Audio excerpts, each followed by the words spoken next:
very active, naabot daw yung gamma level.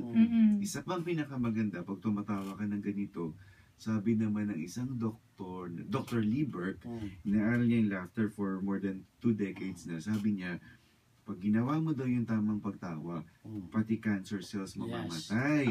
Kasi ang immune system mo ay napakataas. Ito alam to ni Doc. Yung T-cells mo, ang lalakas nun.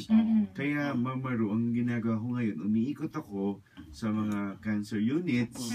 Kung iniimbita ako, lalo na ang hirap puntahan yan, punta kami dyan sa mga ganyan, tinuturo namin sa mga may cancer. At part ng advocacy din, humahanap kami ng mga donors, magbibigay ng gatas, magbibigay ng pang-chemo. So, hindi lang tawa binibigay natin sa kanila.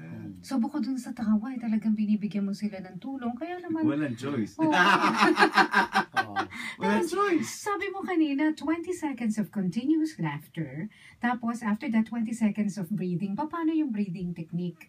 Hindi naman talaga 20 seconds. Basta 4 cycles lang. Kung pwede, pag-inhale mo sa ilong. So, yan, dahan-dahan, inhale. 1, 2, 3, 4, 5. Tapos normal, mag-hold yan eh. Tapos mag-exhale ka na 5, 4, 3, 2, 1. Tapos inhale ulit sa ilong.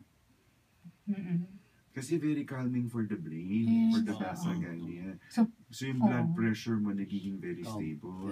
Tapos paano naman yung pagtawa? Kailangan ba hearty laughter? Or kahit na mahinhin na laughter? Oo, yung, kasi ganito yan, ma'am. Sample mo nga kung mahinhin na laughter. Ayan. Ganun. Pwede yan. Pwede yan. Basta may tinatawag tayo na scientific laughter. Yung scientific laughter, nagsimula yon kay Norman Cousins.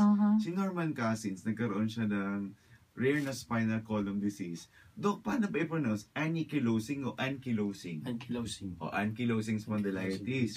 Yun, ma'am, autoimmune disease, yung chance mo ng survival, 1 in every 500 patients. Tapos degenerative disease yun. Actually, yung pinakamalalang meron yan ngayon ang former President GMA. So, cervical disc niya. Ngayon, hindi ka makagalaw, ang sakit-sakit ng katawan mo, hindi ka makatulog. Ngayon, sa tindi ng sakit niya, nag-experiment siya, nanood siya ng mga masasayang pelikula. Sino si GMA? Hindi. Tawa yan. Naisahan niyo ako, Doc. Nanood si Norman Cousins ng Marx Brothers, Candid Camera sa Three Stooges. Famous yan. Tapos may book siya, Anatomy of an Illness as Perceived by the Patient. Meron ako niyang libro, binasa ko talaga. Ngayon, na-discover niya, hindi siya makatulog. Hindi siya makagalaw. Sakit ng katawan niya, sungit niya. Na-discover niya, nung tumatawa siya for 10 minutes, nawawala yung sakit.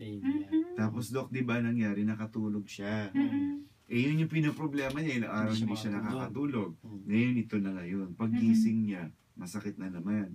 So, palagi tinatanong sa workshop, ano sa tingin niya ginawa niya? Di tumawa lang siya ng tumawa uli. Ngayon, ito na ngayon.